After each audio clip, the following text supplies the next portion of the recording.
السلام علیکم ورحمۃ اللہ وبرکاتہ۔ محترم ناظرین، میں آپ سبھی کا میرے YouTube channel Islamic authentic talk میں خیر مقدم کرتا ہوں۔ ناظرین، بڑی بڑی مسجدوں میں جو حوض رہتا ہے یا بڑے ہوٹلوں میں جو سوئمنگ پول رہتا ہے، کیا اس کا پانی گندگی گرنے سے ناپاک ہو جاتا ہے؟ تو جواب اس کا یہ ہے کہ اگر کسی بڑے حوض یا بڑے سوئمنگ پول میں نجاست یعنی گندگی ایسی گر جائے جو پڑنے کے بعد دکھائی نہیں دیتی، جیسے پیشاب، خون وغیرہ، تو اس کے چاروں طرف سے وضو کرنا درست ہے۔ اور اگر ایسی نجاست ہے جو پڑنے کے بعد نظر آتی ہے، جیسے مردار جانور، چوہا، بلی وغیرہ مر جائے، تو اس کے قریب سے وضو نہ کرے، لیکن دوسری جانب سے وضو کر سکتا ہے، یعنی کہ دوسری سائیڈ سے۔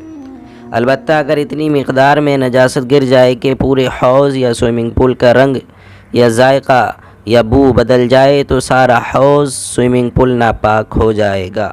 فقط والسلام۔